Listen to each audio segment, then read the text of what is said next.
नमस्कार।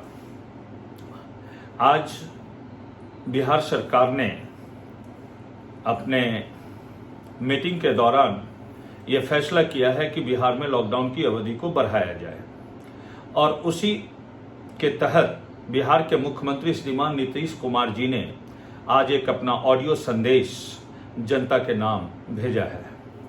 मुझे भी मिला, मैंने सुना है और काफ़ी अच्छा है। एक अच्छा प्रयास है उनके द्वारा, क्योंकि जो विभिन्न राज्यों से जो खबर आ रही है कोरोना महामारी को रोकने के लिए जिस तरीके से लॉकडाउन लगा करके संक्रमण के दर को कमाया जा रहा है, जिसका ताजा तरीन उदाहरण है। बातों में सच्चाई कितनी है ये मुझे नहीं पता, लेकिन महाराष्ट्र का नाम बार बार आ रहा है कि महाराष्ट्र में पॉजिटिविटी रेट जो है सो काफी कम हुआ है, दिल्ली में भी हुआ है। इसका मतलब है कि लॉकडाउन लगाने से वहां पर फायदे हुए हैं।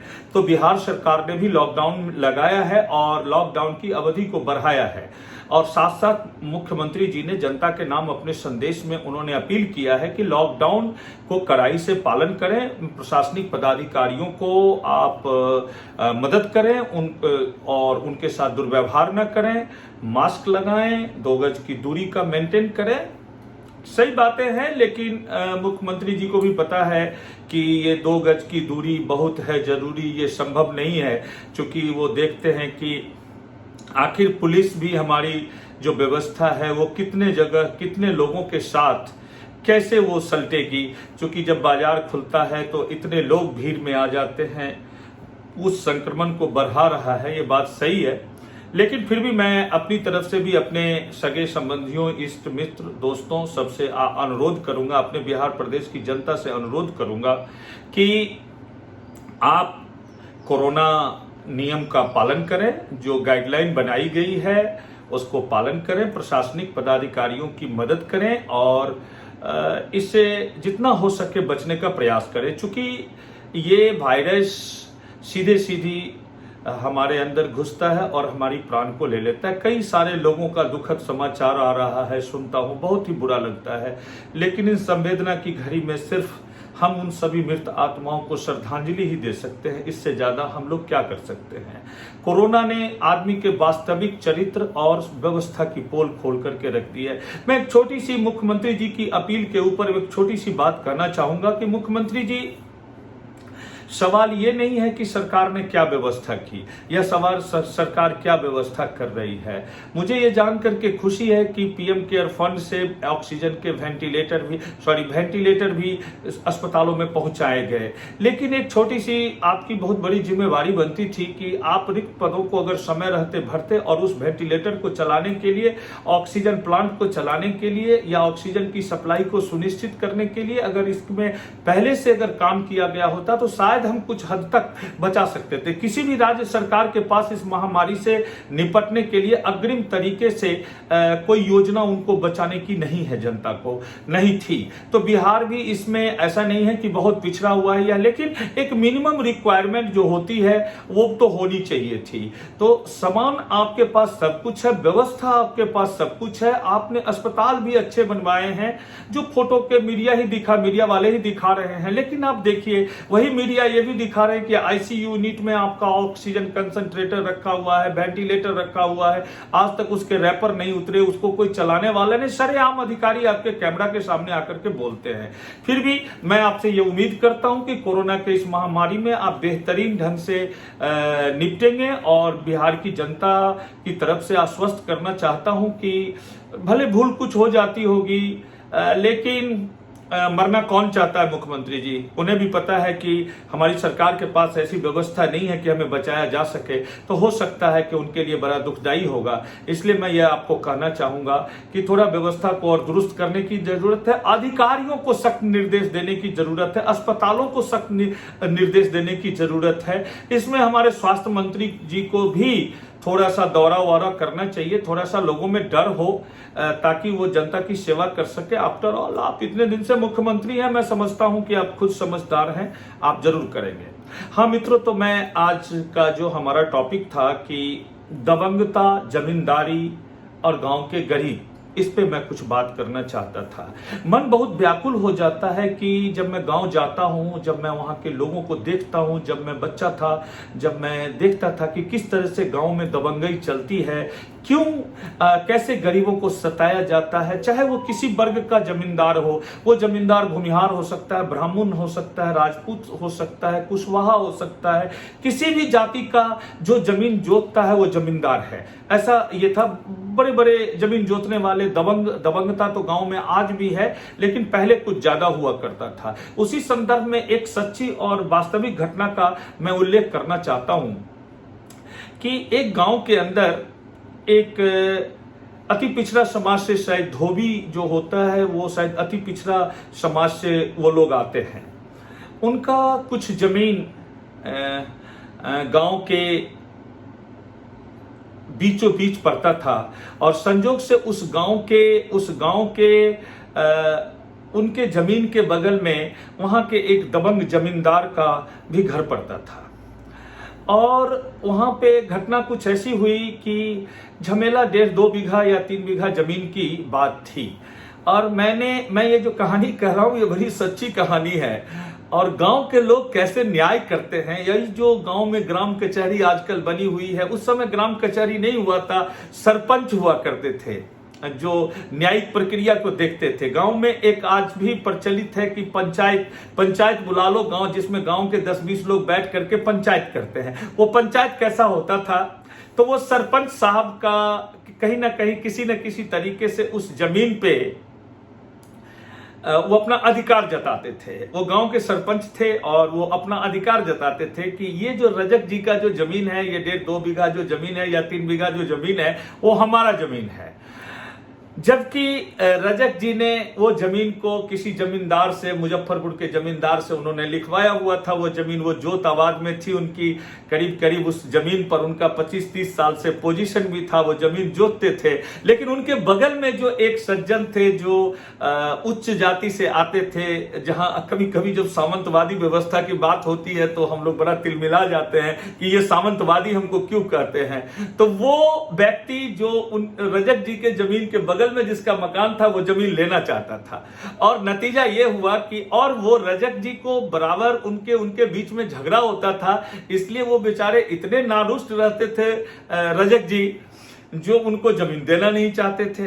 काफी लड़ाई हुई, हर तरह से हथकंडे अपनाए गए, लेकिन किसी भी तरीके से वो जो रजक जी जो थे वो जमीन उस व्यक्ति को, जो जमींदार सो कॉल दबंग, नाम मैं नहीं लेना चाहता हूं, कुछ लोग जो इस वीडियो को देख रहे होंगे जो मेरे से संबंधित है वो तो समझ ही जाएंगे, जो मुझे जानते हैं, वो नहीं देना चाहता था और वो किसी तरीके से लेना चाहते थे। तो उनके बगल के उनके जो पड़ोसी थे वो भी लेना चाहते थे उस जमीन को कि भाई हम भी ले लेते हैं। उनको वो रजक दी देना चाहते थे, लेकिन उनके पड़ोसी को नहीं देना चाहते थे। दोनों आपस में वो पटेदार फरीक जो आप कहते हैं उस तरह की बात है। तो फिर गांव के लोगों ने बीच विचार किया और पंचायत किया। और आप आश्चर्य ये होगा कि वो सरपंच जो अब इस दुनिया में नहीं है, उसने इस डिस्प्यूट को बढ़ाया, इस डिस्प्यूट को, इस झंझट को बढ़ाया और उस दबंग व्यक्ति को जो रजक जी का जमीन लेना चाहता था उसको रजिस्ट्री कर दिया। और उन्होंने रजिस्ट्री करा लिया। जो जमीन ऑलरेडी किसी के नाम में रजिस्टर्ड है, खाता खुला हुआ है, खतियान बना हुआ है, उसके नाम से रसीद कट रहा है, उस जमीन को गांव का एक सरपंच उस व्यक्ति को लिख देता है कि यह हमारी जमीन है, ठीक है। और उस रजक जी के जमीन लेने से पहले कभी भी वो जमीन पे नहीं गया, कभी भी उस पर कोई झंझट नहीं था। लेकिन चूंकि रजक जी ने लिया तो अब उसको झंझट को देने के लिए, और जिस व्यक्ति ने लिखवाया वो वही दबंग व्यक्ति था जो चाहता था उस जमीन को लेना। और दोनों में डील ये हुई कि भाई इस जमीन पर अगर हमने कब्जा कर लिया तो आपको 14 बीघा का फायदा हो जाएगा, क्योंकि इस खेसरा में 14 बीघा जमीन है, फिर आप बेच करके नोट भजाते रहिएगा। नतीजा यह हुआ कि जमीन रजिस्ट्री कराने के बाद मैंने न्यायपालिका और न्यायाधीश और न्यायालय पर भी प्रश्न चिन्ह उठाए हैं। तो उस व्यक्ति ने क्या किया, जमीन लिखा लिया। जमीन लिखाने के बाद उस रजक फैमिली का सारा फसल लूट लिया, पूरा गांव पूरा समाज देखता रहा, सारा फसल लूट लिया, उसको घर में ला करके दरवाजे पे ला करके वो सीमेंटेड पिलर में बांध दिया। बांध देने के बाद सारा फसल काट लिया, उठा लिया, जबरदस्ती जोत लिया और आज 30 साल से 35 साल से उस जमीन में, ये 76-77 की बात मैं बता रहा हूं, शायद ज्यादा ही हो गया, 40-45 साल की बात हो गई, और गांव का एक भी व्यक्ति इस अन्याय के खिलाफ आवाज नहीं उठाया। और आवाज नहीं उठाया। वो रजक जी बेचारे उम्र के साथ साथ मर गए। आज उनके बच्चे हैं, उनका परिवार है, उनका बेटा पोता कौन होगा मुझे नहीं पता। तो ये एक बहुत बड़ा कलंक समाज के संभ्रांतों के ऊपर है, जिन्होंने अपनी दबंगता से एक परिवार के गरीब परिवार को कुचल दिया, उसको खत्म कर दिया। और खत्म करने के बाद उस जमीन पे वो आज 40 साल से अनाधिकार कब्जा करके बैठा हुआ है। मैं जब गांव गया था इस बार तो मुझे पता चला, मुझे पता तो था, लेकिन मैं सोचता था कि इसमें रजक जी की मदद की जाए, और मैंने उसको संवाद भी भिजवाया था कि भाई ठीक है, मैं आपकी मदद करूंगा, हो सकता है क्या इसके लिए मैं गांव में मैं अपनी दुश्मनी को बढ़ा लूं, लेकिन मैं जरूर आपकी मदद करूंगा। और मैं आज कृत संकल्प हूं, और इस बात का रहस्य उद्घाटन इसलिए कर रहा हूं कि जब मानवता की बात होती है ना, जब समाज की बात होती है, जब इंसानियत की बात होती है, जब अमीर और गरीब की बात होती है, जब हमारे ऊपर छींटे पड़ते हैं कि हम सामंतवादी हैं और जमींदार हैं, क्यों हमें समाज में अलग थलग रख करके जाए। जिस समाज का इतना बड़ा कंट्रीब्यूशन दूसरे समाज के लिए है, वो समाज आज राजनीतिक दृष्टिकोण से बिहार में अंतिम पायदान पे खड़ा हुआ है। क्या? इसका कारण यही है कि गांव के संभ्रांत जमींदार और पढ़े लिखे लोगों ने 1-1.5-2 बीघा जमीन के लिए इतनी बड़ी खाई पैदा की कि उसके चारों ओर के जितने लोग थे जो अदर देन फॉरवर्ड कास्ट थे, वो सब उसके विरोधी हो गए। और नतीजा ये हो गया कि गांव में एक अविश्वास का माहौल हो गया। और मैं समझता हूं कि बिहार के प्राय सभी गांवों में इसी तरीके का माहौल है। इसलिए शायद हमें लगता है कि इस चीज को ठीक करना चाहिए। हमारी राजनीति होती रहेगी, लेकिन उस फैमिली को मदद करनी चाहिए। और मैं भरपूर कोशिश करूंगा, मैं आप लोगों के सामने मैं इस चीज को कमिट कर रहा हूं कि मैं कोशिश भी करूंगा और उस व्यक्ति का जमीन वापस भी दिलवाऊंगा, चाहे इसके लिए मेरा चाहे जो भी हो जाए, मुझे वो मंजूर है। न्यायपालिका, हम क्या करते हैं, हमारा सिस्टम कैसे काम करता है, कोई बात हो मुकदमा कर दो। मुकदमा की शुरुआत, फौजदारी मुकदमा की शुरुआत थानेदार से होती है, और वो क्या रिपोर्ट करते करते जज साहब, वो मजिस्ट्रेट साहब के पास जाता है। जहां जिसका पैसा है, पैरवी है, उस हिसाब से उसके लिए फैसले हो जाते हैं। 100 में 2-4 फैसले ऐसे होते हैं जो जज साहब अपने दिमाग से करते हैं, नहीं तो बाकी फैसलों में कोर्ट के स्टाफ का या सिस्टम का या अधिकारी पदाधिकारियों के पैरवी भी काम करते हैं, तो उसमें गरीब आदमी को न्याय नहीं मिल पाता है। इसलिए मैं व्यथित होकर के आज कुछ लिख दिया। न्यायालय, न्यायपालिका और न्यायाधीश तीनों हमारे समाज के बहुत बड़े स्तंभ हैं। हम समझते हैं कि इन तीनों के ऊपर आदमी का विश्वास अब टूटता जा रहा है, और अगर ये विश्वास टूटेगा तो शायद मुझे लगता है कि ये एक बहुत बड़ी त्रासदी हमारे समाज के लिए, हमारे देश के लिए और हमारे प्रदेश के लिए होगी। इसलिए मैं किसी फैसले पर उंगली नहीं उठा रहा हूं। मेरे पास इतने सारे मुद्दे हैं, अगर मैं हर एक रोज एक बार 10 मिनट के लिए आपके पास आऊं तो मैं हर रोज एक कहानी आपको सुनाऊंगा। यहां तक कल हम बात करेंगे गुलाम नबी आजाद के ऊपर, जिनकी राज्यसभा से भावभीनी विदाई हुई। प्रधानमंत्री जी भी रो दिए और गुलाम नबी आजाद साहब भी रो दिए। कांग्रेस के वरिष्ठ नेता थे,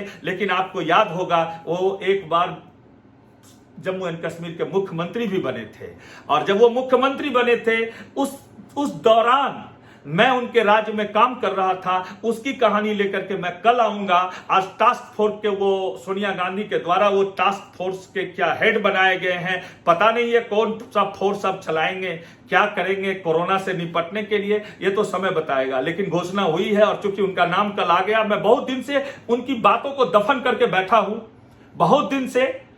और ये बात, इस वीडियो को आप लोग इतना शेयर कीजिए। मैं जब ये बोलता हूं, मुझे किसी चीज का डर नहीं, किसी से कोई डर नहीं। न्यायालय की अवमानना होती है तो हो जाने दो, लेकिन मैं सच्चाई जरूर बोलूंगा कि सिस्टम को कैसे इन लोगों ने खत्म किया है, किस तरीके से इन्होंने खराब किया है। धन्यवाद। इन्हीं बातों के साथ मैं आज की बात को खत्म करता हूं और मैं आपसे ये उम्मीद करता हूं कि फिर जब मैं कल एक नया टॉपिक लेकर के आऊंगा, आप मुझे सुनिएगा। आप लाइक करें ना करें, शेयर करें ना करें, लेकिन मैं सच्चाई को बोलने के लिए खड़ा हुआ हूं। मैं सच्चाई को बोलूंगा। अगर गलती किसी के तरफ से हुई है तो उसे सर झुका करके माफी मांगनी चाहिए, चाहे वो समाज का कोई भी व्यक्ति हो। और अगर कहीं से इतिहास में गरीबों के साथ अन्याय हुआ है तो उसको न्याय दिलाने के लिए मैं कृत संकल्प हूं। धन्यवाद।